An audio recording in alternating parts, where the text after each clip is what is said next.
है ना, Norway, Atlanta, ऐसे कई सारे देश हैं जहाँ पे वनस्पति होती ही नहीं है, और वहां के जीवों का जो मुख्य भोजन है वो मांस ही है, दूसरा कोई उपाय ही नहीं है। तो क्या ऐसे जीवों को भी सम्यक दर्शन की प्राप्ति हो सकती है? क्यों? जब शेर मांस भक्षण कर रहा था तो उसे सम्यक दर्शन की प्राप्ति हुई ना।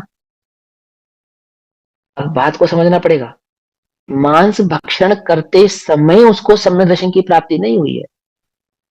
सम्यक दर्शन प्रकट करने से पूर्व की अवस्था में वो शिकार कर रहा था, ये बात पक्की है। उसके जबड़ों में, उसके पंजों में हिरण को उसने दबोचा हुआ था, ये बात पक्की है। लेकिन जब वस्तु स्वरूप समझ में आया तो उसकी पकड़ और मजबूत हो गई या ढीली हो गई?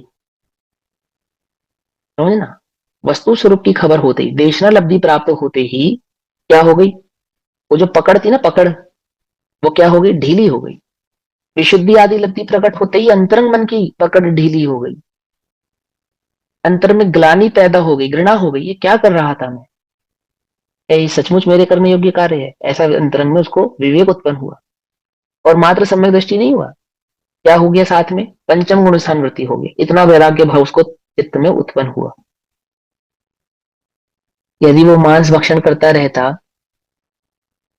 तो सम्यक दृष्टि बना रह सकता था? क्यों? अवृत्ति सम्यक दृष्टि हो सकता था भैया, क्यों, है ना, ऐसा है या नहीं? और यही कारण है कि वो प्रसंग ही नहीं है कि वो शेर भी है, अवृत्ति सम्यक दृष्टि भी है और शिकार भी कर रहा है, ऐसा कोई प्रसंग नहीं है। पकड़ में बात नहीं, प्रत्येक मांसाहारी पुरुषों ने जब जब सम्यक दर्शन प्रकट किया, पुरुषों ने मतलब जीवों ने, आगम के परिप्रेक्ष्य में, वे सभी नियम से क्या हो गए, पंचम गुणस्थानवृत्ति हो गए, सभी के सभी। एक भी ऐसा नहीं कि सम्यक दर्शन भी है और मांस आदि का सेवन भी है। क्यों? क्योंकि सम्यक दर्शन जो पांच लब्धि पूर्वक प्रकट होता है, जो देव शास्त्र गुरु के श्रद्धान बिना प्रकट नहीं हो सकता, ऐसा वह सम्यक दर्शन एक मांसाहारी जीव को कैसे प्रकट होगा, बोलो आप।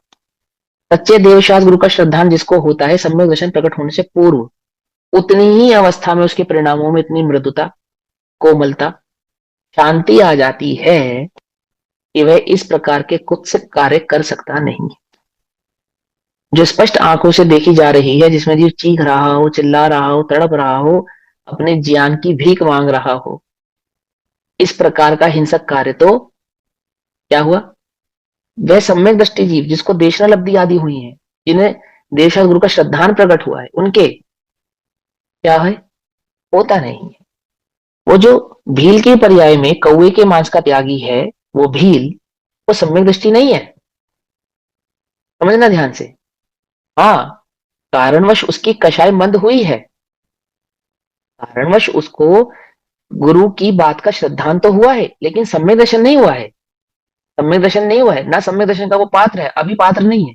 सम्यक दर्शन का पात्र होने के लिए तो उसके जीवन में इतना भाव, तरस, यहां कह रहे हैं मदिरा के तरस जीवों की बात, प्रथम, जिसे एक इंद्रिय, दो इंद्रिय आदि जीवों का जो सेवन करता हो, प्रत्यक्ष देखता हो, दो इंद्रिय आदि जीवों का सेवन करता हो, उसे ही सम्यक दर्शन का अधिकार नहीं है। तो जो संगी पंचेंद्रिय आदि जीवों का, संगी संगी पंचेंद्रिय जीवों का ही घात कर रहा हो, प्रत्यक्ष इतने स्थूल जीवों का घात कर रहा हो, ऐसे जीव को सम्यक दर्शन का अधिकार कैसे है, बतलाओ। लेकिन क्या कहा, अध्यात्म के अतिरेक में हमें ये बात नहीं भूलनी चाहिए, उसकी तारतम्यता को नहीं भूलना चाहिए। क्या कहते हैं, जहां दो इंद्रिय, तीन इंद्रिय, ऐसे त्रस पर्याय के जीवों का घात करने वाले, पांच प्रकार के उदंबर फल आदि का सेवन करने वाला, गुरुदेव तो कहते हैं आचार आदि का सेवन करने वाला सम्यक दर्शन का पात्र नहीं, ऐसा कहते गुरुदेव तो। क्या कहा, आचार का सेवन करने वाला भी सम्यक दर्शन का पात्र नहीं, जिनवाणी को छूने का पात्र नहीं है, सम्यक दर्शन की तो छोड़ो, जो स्पष्ट ही त्रस जीवों का घात करता हो, दिखाई देने वाले, चल रहे हैं ऐसे जीव दिखाई देने पर भी जो उनकी करुणा ना करता हो, ऐसा जीव जिनवाणी छूने का भी पात्र नहीं है। और हम कभी कभी ऐसे अतिरेक में कह जाते हैं कि मांसाहारी को भी सम्यक दृष्टि, सम्यक दर्शन हो सकता है, और फिर हवाला किसका देते हैं, नरकादि, नारकादियों का दे देते हैं, समझे। परंतु ऐसा नहीं, ये बात हमें बड़े ध्यान से समझनी चाहिए, क्योंकि वहां सम्यक दर्शन प्रकट हुआ है ना, वो पांच लब्धि पूर्वक प्रकट हुआ है। तो वहां पांच लब्धि का स्वरूप भली प्रकार से आपके ज्ञान में आना चाहिए। तो वो बात आपके स्पष्टता है समझ में आएगी। लेकिन क्या नहीं करना, अतिरेक नहीं करना। स्यादवाद रूपी चक्र में प्रवेश करते हैं जो मूढ़जन, वो क्या करते हैं, अपना ही घात कर लेते हैं। याद है ना, याद है ना, अभी श्लोक आया था। स्यादवाद रूपी चक्र में जो मूढ़ अज्ञानी प्रवेश करते हैं, क्या होता है उनका, अपना ही घात कर लेते हैं। दुस्साह है। इसलिए श्री गुरु, श्री गुरु माने जिन्होंने उस वस्तु स्वरूप को भली प्रकार से जाना है, पहचाना, अथवा जिनागम, जिसका आपने तारतम्यता से, तारतम्यता समझते हो, अन्य बहुत आगमों से मिलान करके उस वस्तु स्वरूप को समझा हो, बहुत आगमों से वस्तु स्वरूप को समझा हो मिलान करके, जिसको कहा परीक्षा प्रधानी, वह सम्यक दर्शन का पात्र है, धर्म की उत्पत्ति का पात्र है, धर्मी है, धर्म भाव को प्रकट करने की उसमें योग्यता है, इसीलिए उसको कहते हैं दुर्लभ है, इसीलिए उसकी दुर्लभता है। समझे या नहीं समझे, क्यों है उसकी दुर्लभता, क्यों वो सरल नहीं है, जगत में सरल नहीं माना गया उसे, सरल नहीं माना गया, दुर्लभ माना गया। थोड़े ही जीवों को क्यों होता है, क्योंकि ऐसी पात्रता, ऐसी योग्यता थोड़े ही जीवों में होती है। आती है बस, समझ में नहीं आती है। जिन, देखो जिनवाणी पढ़ना तो बहुत सरल है ना, देश भाषा में कन्वर्जन हो गया आजकल तो इंग्लिश में पढ़ लो, जैपनीज में पढ़ लो, फ्रेंच में भी मिल जाएगा आपको समय सा, पढ़ लो।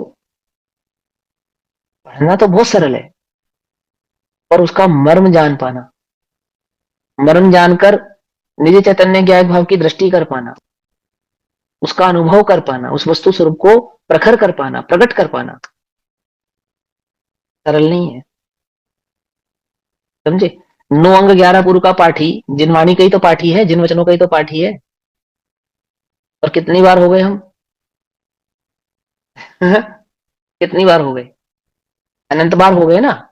तो जिनवाणी पढ़ना तो कितना सरल है। जब हम अनंत बार पूर्वों के पाठी हो गए, एक दो पूर्व के नहीं, दो चार पांच पूर्वों के नहीं, है कितने पूर्वों के, है 9 पूर्वों के। यहाँ तो एक ग्रंथ पढ़ने में भारी पड़ रहा है, एक गाथा याद करने में भारी पड़ रही है। वर्तमान में तो है, एक गाथा का अर्थ समझना भारी पड़ रहा है। हम अनंत बार पूर्वों के पाठी हो गए, तो जिन वचन मिलना तो सरल है। देखो उल्टा नहीं ग्रहण करना, जिन वचनों के मर्म को समझना ये सरल नहीं है। पाठी तो हुए तुम अनंत बार, अभी वर्तमान में क्या हो तुम, बोलो क्या हो, पाठी हो या मर्मज्ञ हो, है? समझना ध्यान से। पाठी बन के मत चले जाना, जैसे अनंत भवों में अनंत बार 9 गुरुओं के पाठी बन के चले गए, ऐसे 5 परमागमों के पाठी बन के मत चले जाना। पाठी माने पढ़ गए, पढ़ा दिया और याद कर लिया और चले, ऐसे नहीं चले जाना। उसके मर्म को ग्रहण करना, जो पूर्व भवों में अनंत बार हमने पढ़कर भी ग्रहण नहीं किया। और पढ़ाई भी पता है कैसे की, मोक्ष और प्रकाशन जी में स्पष्ट आया है। पढ़ाई भी तो की, ऐसी की कि जब उसका व्याख्यान किया तो सभा में बैठा मिथ्या दृष्टि सम्यक दर्शन को प्राप्त हो गया। और हम, ये किसी के साथ नहीं, ये हमारे साथ अनंत बार हो गया। ये हमारे निमित्त से अनंत जीव सम्यक दृष्टि हो गए। अगर हम अनंत बार 9 पूर्व के पाठी हो गए, तो हमारे निमित्त से अनंत जीव सम्यक दृष्टि भी हो गए। क्या कहा, हमारे मुख से जिन वचन सुन के अनंत जीव सम्यक दृष्टि हो गए, और हम हम यही बैठे पंचम काल में, अभी भी यही संसार में प्रकट ही है। पाठी बन के मत चले जाना, मर्म को जानकर, वस्तु स्वरूप के भाव को पहचान कर।